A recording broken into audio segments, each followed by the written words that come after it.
उन क्षणों में व्यक्ति का मन निराश, हताश, अशक्त होता है तो विशेष शक्ति की और सहारे की जरूरत पड़ती है। ऐसे समय में काल जब विकराल रूप धारण करे तो उसे सुकाल बनाने के लिए महाकाल का ध्यान करना चाहिए। महामृत्युंजय मंत्र अद्भुत शक्ति से युक्त है, उसका जाप करने से बहुत बड़ी शक्ति मिलती है। और अगर इसके साथ गायत्री भी जोड़ लिया जाए तो ये और भी लाभकारी होता है। महाकाल, महाकाली, महादेव और महादेवी, भगवान और भगवती दोनों की कृपाएं साथ जुड़ जाएं, लाभ हो। इसमें आपने ये कहा है कि परमेश्वर मैं सदैव आपकी अंत प्रेरणा को सुनूं और उसी के अनुसार जीवन को जीना शुरू करो। हमारे हृदय में हमारा भगवान बोले, हम उसे सुने। अंदर से आती हुई आवाज क्या कहती है? अंदर की आवाज आपको कहती है जब आप गलत करते हैं तो उसे रोकना चाहती है, आपके अंदर डर पैदा करती है। अंदर की आवाज आपको कहती है कि संतुष्ट नहीं हूं, जिंदगी गलत मोड़ पर जा रही है, तुम्हें रुकना होगा। अंदर की आवाज रोकती है कि तुम्हारे व्यवहार में दोष है, बड़े सुधार की आवश्यकता है। अंदर की आवाज बोलती है अपने स्वार्थ में इतने मतलबी हो जाते हो, गिरने लग जाते हो और फिर सीमा नहीं दिखाई देती, तुम्हें कौन संभालेगा? खुद को खुद ही संभालो। याद रखिए कि जब जब हम अपने अंदर की आवाज को सुनते हैं, सुधार की गुंजाइश हर किसी में है, ऊंचा उठने का अवसर हर किसी के पास है। आवाज अंदर की सुनते हैं तो हम अपने आप को ऊंचा उठाने की चेष्टा में लगते हैं। और जब हमारे अंदर बहुत ज्यादा कलुषित स्वरूप आ जाए तो अंदर की आवाज आती भी रहे तो सुनाई नहीं देती, समझ में नहीं आता, कुछ अंदर भी आवाज आती है।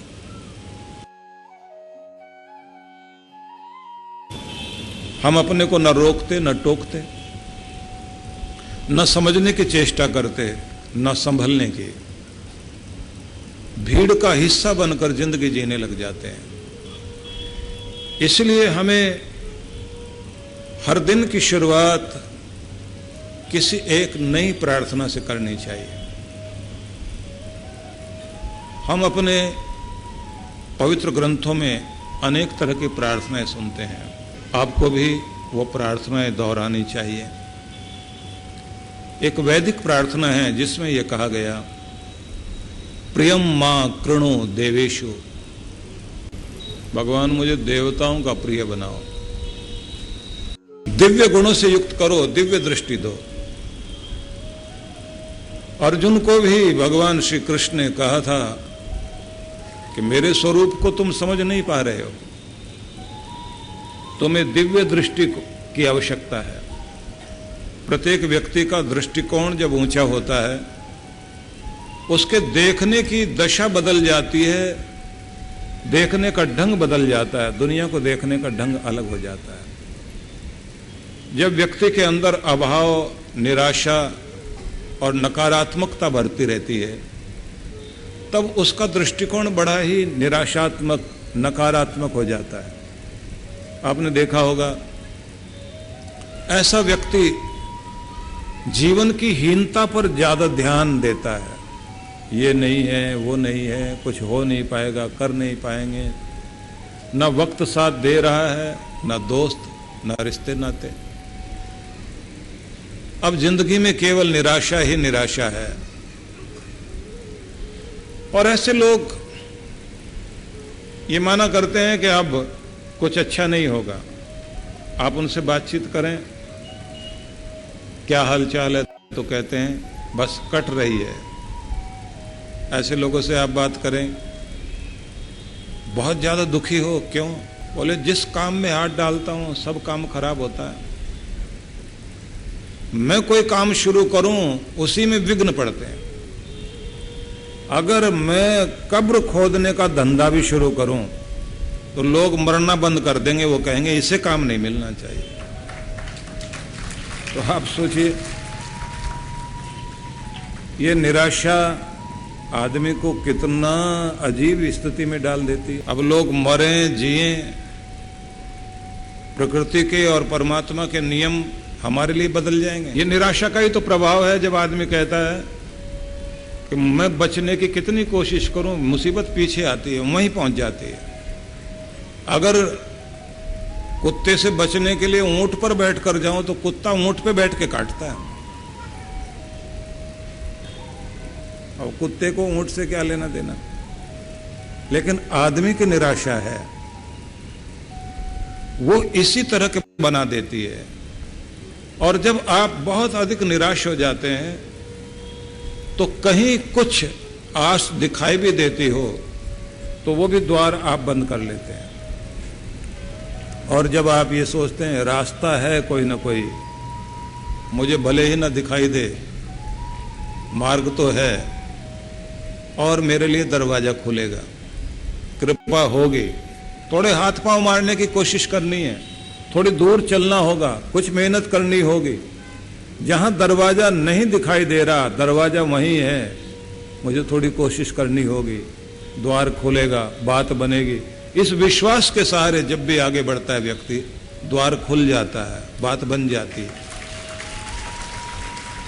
अगर आप देखें तो दुनिया के बड़े से बड़े लोग अगर कहीं पहुंचे हैं तो ऐसे तो नहीं पहुंच गए कि उनकी किस्मत थी इसलिए पहुंच गए।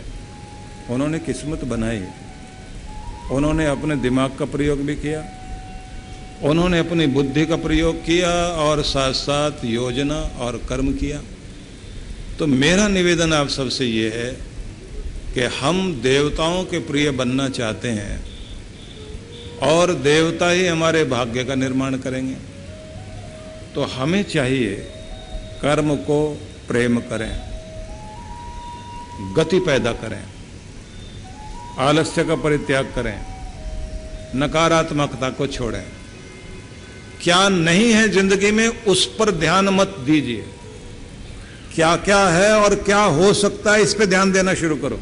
शरीर ठीक है तो उस पे ध्यान दो कि अभी ठीक हूं, भगवान को भी कहो हाथ पांव ठीक चल रहे हैं, तेरी कृपा है, ठीक से देख रहा हूं, चल रहा हूं, काम कर रहा हूं, जॉब है, परिवार है, दुनिया से बेहतर हूं, बेहतर होने की चेष्टा में लगा हुआ हूं और निश्चित रूप से और बेहतर होगा, तेरी कृपा के साथ मैं आगे बढ़ रहा हूं और बढ़ता रहूंगा। कभी कभी मन कहता है झूठे सपने दिखा रहे हो खुद को, असलियत तो ये है कि न काम बना न बनने की उम्मीद। और जब मन ऐसे बोलता है ना, तुरंत उसे ठीक करो, उसी समय कहो कि काम बना भी है, काम बनता भी रहा है, काम बनेगा भी सही, बस तुम ही एक हो जो उल्टा सोचते हो, जिसके कारण बनता बनता काम भी बिगड़ता है। तुम्हारे अंदर का चुंबक जो भाग्य को अपनी तरफ खींचता है वो गलत हो गया है, वो निराशा को खींचने लग गया। अपने आप को चेंज करो, अपना ढंग बदलो और बात बन जाएगी। जैसे आप अपने को समझाते हैं, आपके अंदर का चुंबक, आपके अंदर का मैग्नेट काम करना शुरू करेगा और सौभाग्य को आपकी तरफ खींचना शुरू करेगा। इसलिए बदलिए अपने आप को। आप गलत ट्रैक पर हैं, निराशा वाले ट्रैक पर हैं, हताशा, हीनता, हार पर आपका ध्यान है। इसलिए हार पे ध्यान मत दीजिए, कुछ बुरा ना हो जाए, चोट ना लग जाए, हम हाथ से चला ना जाए, फेल ना हो जाऊं, बीमारी ना आ जाए, घर में झगड़ा बढ़ कर के कहीं घर ना टूट जाए। जब आप गलत ट्रैक पर चलने लग जाते हैं, चीजें बिगड़ती हैं। हमेशा आशंका जब मन में आती है, तुरंत समस्या से समाधान पर ध्यान केंद्रित कर लेना। मेरी बात पर ध्यान देना, समस्या पर ही ध्यान मत देते रहना, समाधान पर ध्यान देना। तरीका क्या हो सकता है, कैसे ठीक कर सकते हैं, ऐसे भी हो सकता है, ऐसे भी हो सकता है, बढ़िया तरीका क्या हो सकता है। मुझे समस्या के समाधान पर ध्यान देना है। समस्या बहुत बड़ी है, बुरा ना हो जाए, गलत ना हो जाए, दुखी ना हो जाऊं, परेशान ना हो जाऊं। मैंने तो इतने जतन से सारी चीजें जोड़ी थी, अब क्या किस स्थिति में आके खड़ा हो गया हूं। आपका ध्यान वहां रहता है। उससे क्या होता है, वो डर और बढ़ता जाता है, बढ़ता जाता है, बढ़ता जाता है, सामर्थ्य टूटता जाता है। और जैसे ही आप सामर्थ्य बढ़ाते हैं, जब बांग्लादेश बना, पाकिस्तान 2 हिस्सों में बटा ना, जनरल जगजीत सिंह अरोड़ा, हमारे इतने सारे फौजी, आप सोचिए 30,000 फौजी बांग्लादेश के एक स्थान पर थे पाकिस्तान के, और भारत के 3,000।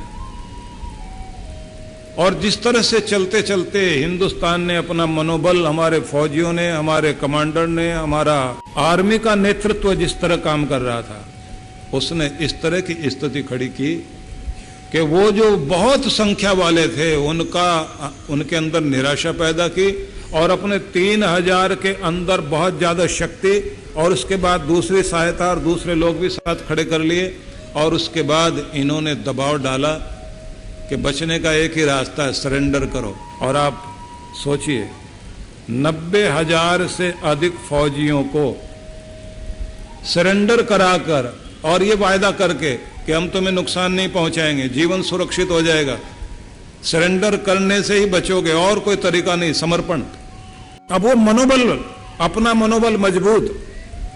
और आखिरी घड़ी थी, जब देखा कि चोट तो पत्थर पर पूरी मार दी गई, लेकिन अभी टूटने में देर लग रही है, तो वो आर्मी का नायक, भारत देश के फौज का नायक, जो सबसे आगे लीड कर रहा था, जिसने जाके प्रस्ताव रखा था कि किसी भी तरह सरेंडर करिए, इसी में बचाव है, आधे घंटे का टाइम दिया कि आधे घंटे के लिए टाइम देता हूं। और वो बाहर पार्क में टहलता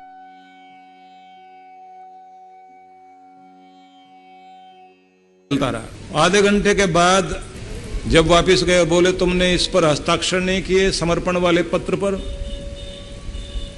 वो व्यक्ति, पाकिस्तानी फौज का अधिकारी, असमंजस में है। इन्होंने देखा कि एक और चोट मारने की जरूरत है, टूटा हुआ मन है इनका। और उसका परिणाम हुआ, साइन हुए, 90,000 से भी अधिक फौजियों ने, पाकिस्तान के फौजियों ने हथियार डाले, और दुनिया के इतिहास में पहली बार इतना बड़ा समर्पण हुआ। और भारत ने अपना गौरव दिखाया, उनको कोई चोट नहीं पहुंचाई। लेकिन समझ लीजिए कि पाकिस्तान बड़ी भारी ताकत में था। 55% पाकिस्तान तो अलग ही कर दिया तोड़कर। सारा फौज की ताकत किस में है? किसी की भी ताकत कहां होती है? मन में होती है। मनोबल बना दिया तो ताकत बढ़ जाती है, और मनोबल तोड़ दिया तो ताकत टूट जाती है। सारे फौजी खड़े रह गए। आपका भी रोज मनोबल तोड़ने वाले लोग हैं, रोज आपका मन कमजोर करने वाले लोग हैं, तो आप कहीं भी समस्या के सामने हथियार गिरा देते हो। जब आपका मनोबल बढ़ाया जाता है, उसका परिणाम देखिए। अर्जुन का मनोबल बढ़ाया कृष्ण भगवान ने, जिसका परिणाम ये हुआ, कहां 5 पांडव, और कहां 5 पांडव के साथ जो 7 अक्षौहिणी सेना थी, दूसरी तरफ 11 अक्षौहिणी सेना। एक इतना बड़ा अंतर। और जब कृष्ण भगवान का मनोबल बढ़ाने वाला संदेश अर्जुन के मन में आया, अर्जुन खड़ा हुआ, वीर अर्जुन बना, जीता, राज किया। कोई भी व्यक्ति अपने जीवन में अगर ऊंचा उठ सकता है, अपने अंदर की शक्ति से ही ऊंचा उठेगा, और टूटेगा भी अपने अंदर की हीनता के कारण। आप थोड़ी थोड़ी देर के बाद स्वयं को निराश अनुभव करते हैं किसी भी बात के कारण।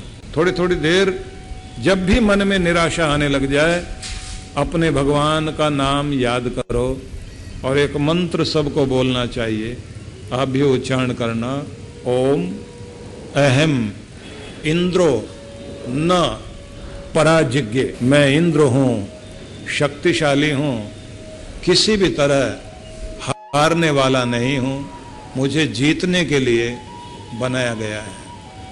तो आप इसको दोहराओ, अहम इंद्रो न पराजिज्ञ। जब आप ये मानते हैं कि मैं चेतन दिव्य आत्मा हूं और हारने के लिए दुनिया में नहीं हूं, जीत के लिए हूं, तो आप विजेताओं की तरह चलते हैं। मन को कर लीजिए कमजोर। आप थोड़े कमजोर बनोगे, दुनिया और धक्का देगी। गिरने वाले को गिराने के लिए लोग तैयार खड़े रहते हैं। दृष्टिकोण मजबूत कीजिए, अच्छा बनाइए। तो मंत्र में कहा गया, प्रियम मां कृणु देवेशु, देवताओं में मुझे प्रिय बना दो भगवान। तो दृष्टिकोण को ऊंचा रखिए। निराशा आए, झटका दो तुरंत अपने मन को। और एक बात ध्यान रखिए, जब किसी आदमी को निराश रहने की आदत पड़ जाती है और शरीर भी कमजोर रहे और लगातार चित्त पर, आपके अनकॉन्शियस माइंड पर निराशा का पहरा हो जाए, तो किसी घटना से डिप्रेशन में चला जाता है आदमी। उसके बाद दुनिया भर के लोग मिलकर काउंसलिंग करते रहे, फिर तो जिंदगी का रस चला जाता है। डिप्रेस लोग न तो ठीक से नींद ले पाते, या नींद आएगी तो इतनी आएगी सारा दिन सोएगा, सारी रात सोएगा और दिमाग में कुछ ना कुछ घूमता रहेगा। और अगर उससे बात करो तो बोलता कि हम जीते क्यों हैं, जिंदगी है ही क्यों, सब बेकार है, सब निरर्थक है। हर समय निराशा का विचार आएगा। और ऐसा व्यक्ति आपके साथ अगर बैठकर खुशी भी मना रहा होगा, आपको पता भी नहीं लगेगा कब उसके अंदर निराशा आई और कहेगा मैं 1 मिनट आता हूं अभी, और जाके आत्महत्या कर लेगा। और ये समस्या आज के युग में इतनी बढ़ गई है, आश्चर्य होता है। मैं निवेदन करना चाहता हूं आपको, अपनी जिंदगी को प्यार करिए। और ये जो निराशा आती है आपको, इसे टिकने मत दो। ये तनाव आता है, इसे ज्यादा देर टिकने मत दो। ये डर दिमाग में बैठता है, इसे ज्यादा देर टिकने मत दो। आप हैं तो सारी दुनिया ठीक है, जब आप ही नहीं तो फिर क्या दुनिया। तो इसलिए पहले अपने आप को सुरक्षित करो। और बहुत कमाने के चक्कर में बहुत मत गंवा देना। एक शब्द अपने पास दिमाग में बैठा लेना चाहिए। मैं इसलिए कहा करता हूं कि जब आप यहां आते हैं तो थोड़ा पेन कागज हाथ में लेके आया करो। एक शब्द अपने दिमाग में रखना चाहिए कि सफलता के लिए अपनी प्रसन्नता को कभी दांव पर मत लगाइए। सफलता को इतना महत्व मत दो कि जिंदगी की खुशी चली जाए। अपनी खुशी मनाते मनाते सफल होते हैं तो आप सच में सफल हैं। और अगर आप सफलता के चक्कर में खुशी, शांति, चैन, अपने घर का प्रेम, अपनी सेहत दांव पर लगा देते हैं तो फिर वो सफलता नहीं, वो तो विफलता है। दिमाग में बार बार बैठाना चाहिए। कौन सी सफलता ढूंढ रहे हैं हम लोग। इसलिए कहा जाता है कि आदमी जीता कैसे है। धन कमाने के लिए सेहत दांव पर लगाता है, बाद में उसी धन को कमाते कमाते जब देखता है कि धन तो आ गया, सेहत गई, फिर उस सेहत को वापस लाने के लिए धन खर्च करना शुरू करता है। घर में जिम बनाए, डॉक्टरों को साथ जोड़े, डाइटिशियन से डाइट चार्ट बनवाए, सब कुछ करता रहे, लेकिन जब अंदर का तंत्र बिगड़ जाता है तो डॉक्टर दवाई दे सकता है, सेहत नहीं दे सकता। जिम वाले मशीन ला के दे देंगे, ट्रेनर भी आके खड़े हो जाएंगे और आपका बढ़िया डाइटिशियन डाइट चार्ट भी बना देगा। लेकिन जब ऊपर वाले के यहां से मना हो गया तो नीचे वाला कोई सुधार नहीं कर सकता। इसलिए ध्यान रख लीजिए, अपने आप को महत्व देना सीख। अपने सदगुरु से एक वाक्य सुनते थे हम कि लोग ऐसे जीते हैं जैसे कभी मरेंगे नहीं। लोग ऐसे जीते हैं जैसे कभी मरेंगे नहीं, और ऐसे मर जाते हैं जैसे कभी जिए ही नहीं। कहानी खत्म, नाम खत्म, निशान खत्म, गया। लोग कहते पता भी नहीं था भी या नहीं था। निवेदन इसलिए करता हूं, आप जीवन को मूल्य दीजिए। अपने भगवान से आप जब प्रार्थना सुबह सुबह करते हैं, मुझे प्रिय कर दो, प्यारा कर दो, देवताओं में भी प्यारा कर दो। प्रियम राजसु माकृण, प्रशासन में जो उच्च शिखर पर है उनका प्रिय भी मैं बन जाऊं। प्रियम सर्वस्य पश्यत, सारी दुनिया का प्रेम अपनी तरफ खींचने लायक बन सकूं, सबका प्यारा हो सकूं, मुझे उस लायक बनाओ। मतलब ये कि तेरी प्रजा, तेरी दुनिया के प्यार के काबिल बनूंगा तो मेरे मालिक, मेरे प्रभु, तब मैं तेरे प्यार के काबिल बनूंगा। तुझे प्यार करने वाला तेरी सृष्टि से और तेरे जीव जड़ चेतन से भी प्यार करता है। किसी के माँ बाप को प्रसन्न करने के लिए उसके बच्चों को प्यार करिए, माँ बाप प्रसन्न हो जाते हैं। भगवान को अपना बनाने के लिए, भगवान के बच्चों को अपना बनाने की चेष्टा कीजिए तो भगवान हमारे लिए सदा सदा हमारा हो जाता है। इसलिए सेवा वाला भगवान को बहुत बाता है। पूजा वाले तो बाहर रह जाते हैं, सेवा वाला जीत। पूजा करो, सेवा भी साथ में करो। इसलिए प्रगति जीवन में होनी चाहिए, लेकिन प्रगति करते करते शब्द याद कर लेना, प्रगति में संतुलन चाहिए। प्रगति में गति रखो, गति से ज्यादा संतुलन रखो। ये शब्द सबको याद होना चाहिए। जितनी तीव्र गति उससे ज्यादा संतुलन। कार तेज चलाए, बैलेंस अगर आप संभाले हुए हैं। इसलिए निवेदन करता हूं, व्यवस्थित होने की इच्छा रखो। सोचिए, आपके शरीर के विषय में मेडिकल साइंस वाले विचारक पूरी जिंदगी एक कोई आंख के बारे में लगा देता। आंख के भी एक तरह के डॉक्टर नहीं है, 5-6 तरह के डॉक्टर हैं। एक अकेली आंख को जिंदगी भर नहीं जान पाता आदमी। आपके स्किन के, आपके बालों के बारे में रिसर्च करने वाले लोग और काम करने वाले लोग, कई तरह के लोग हैं, कई तरह के डॉक्टर। हो सकता है आने वाले टाइम में ये हालत हो जाए, बाईं दांत का डॉक्टर, बाईं आंख का डॉक्टर अलग, दाईं वाली आंख का डॉक्टर अलग।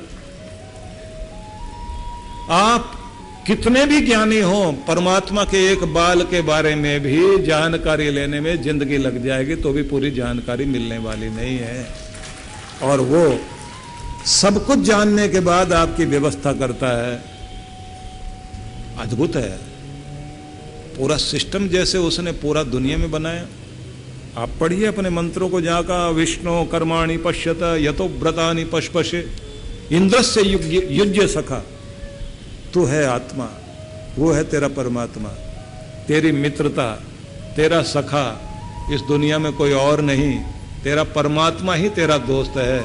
इसलिए अपने भगवान के कर्मों को, नियमों को, व्यवस्था को, अनुशासन को देखो और देख करके उसके अनुसार चलो, और चलने के बाद देखो कि तू भी एक राजा है और आनंद भोग सकता है। अपने आनंद को भोग। ये आपके मंत्र हैं,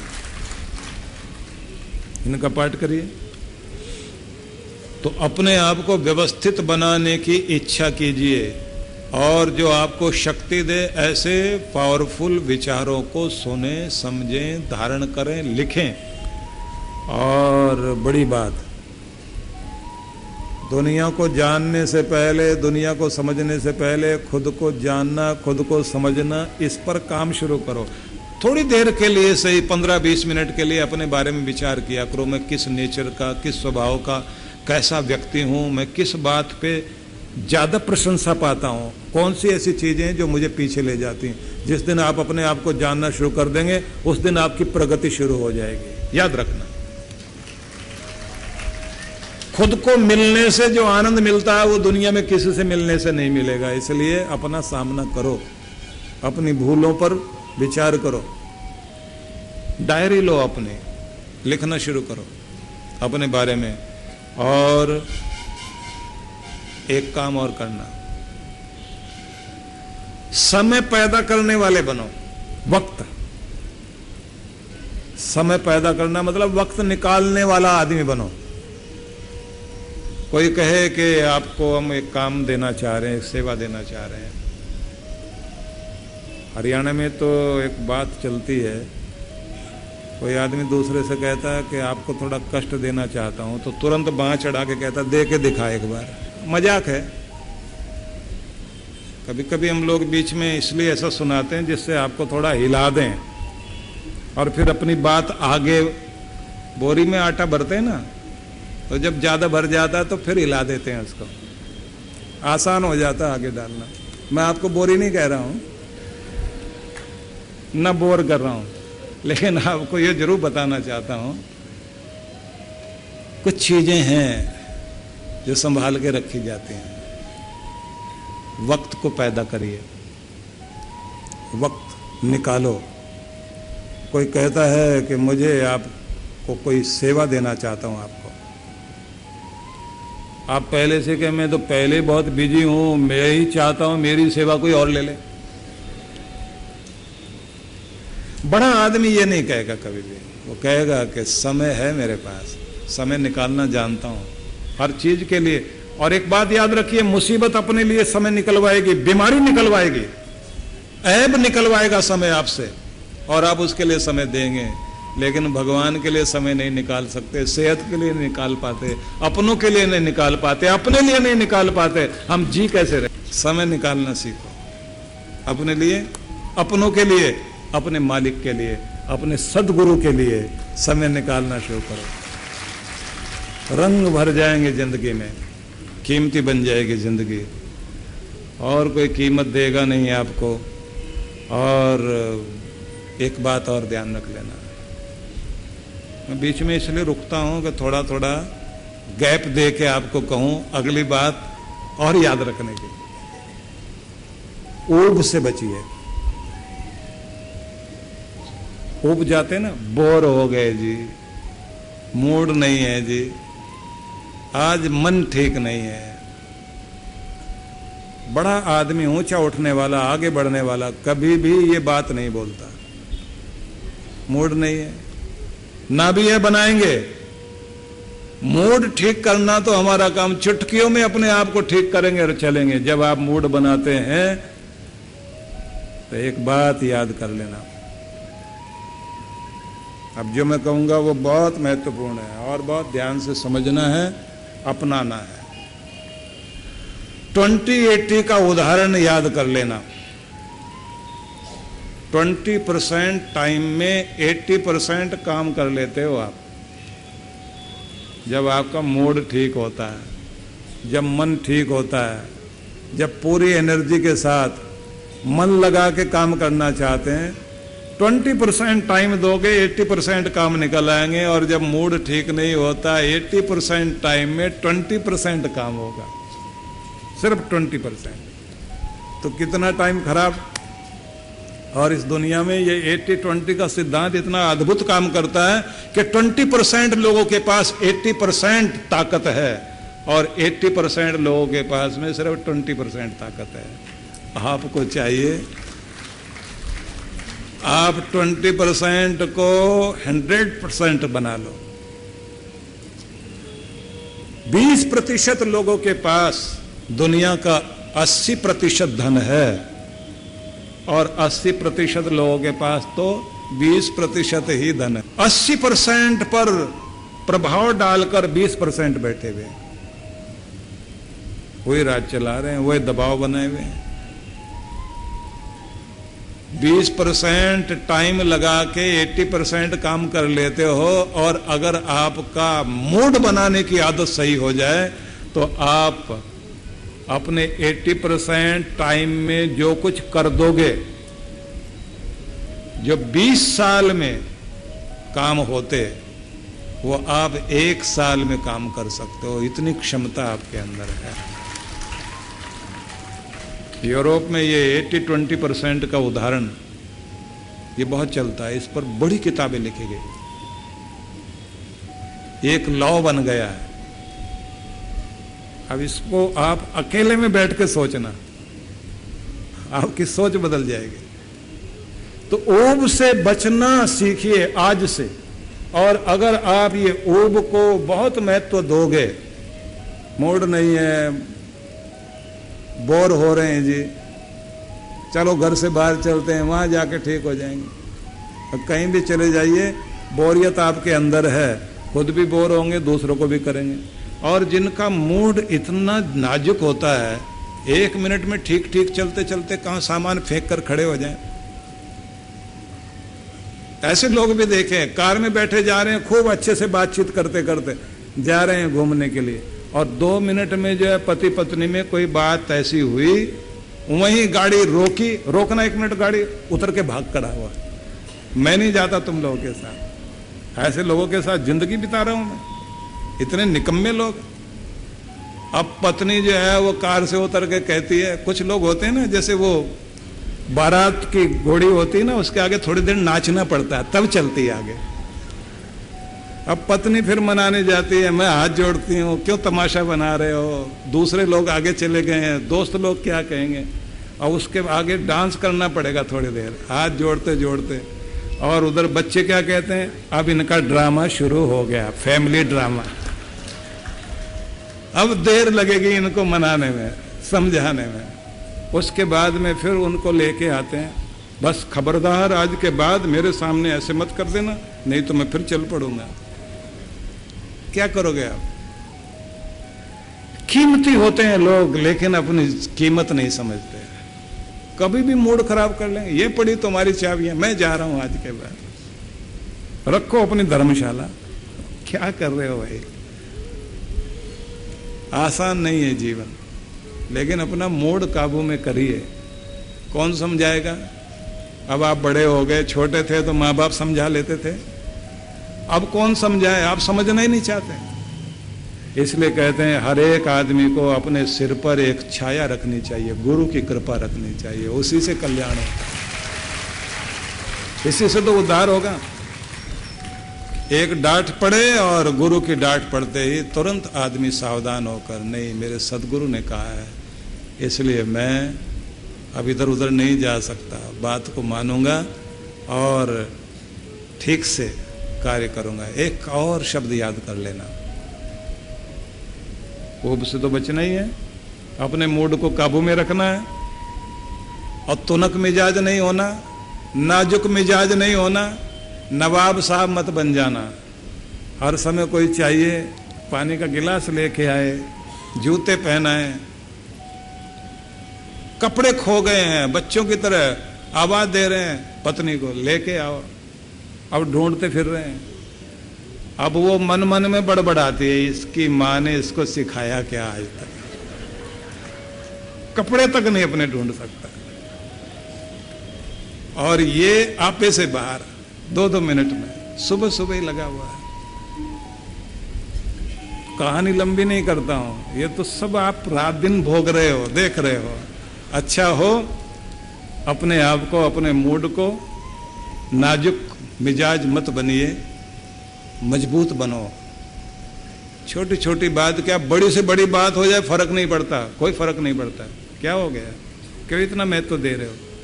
क्यों अपना मुंह लटका के खड़े हो? जाना है दूर, जिंदगी ऊंचे उठानी है। इन छोटी छोटी बातों में पड़े रह गए तो तुम ऊंचे शिखर नहीं छू सकते, तुम्हें आसमानों तक उड़ान भरनी। तो अगली बात भी कहूंगा आपसे, ये तो मैं आपको विचार बिंदु दे रहा हूं, ये जो पॉइंट्स दिए जा रहे हैं, टिप्स दिए जा रहे हैं, इन्हें बार बार अपने दिमाग में दोहराइए। अगली बात, जानो कि आपका सर्वश्रेष्ठ समय कौन सा है, बेस्ट टाइम कौन सा है आपका, जब आपके अंदर पूरी एनर्जी रहती है। कुछ लोगों को सुबह से लेकर दोपहर 2 बजे तक कितने काम करा लो, थकते नहीं। दोपहर के बाद फिर उनका मूड खराब होना शुरू होता है, फिर थकावट आनी शुरू होती है। और कुछ लोगों को शाम के टाइम से ही शुरू होते हैं वो, और उसके बाद वो कहते हैं रात के 2 बजे तक काम करा लो, अच्छे से कर लें। किसी किसी का सुबह का टाइम जो है बहुत एनर्जी से, ऊर्जा से भरा हुआ होता है।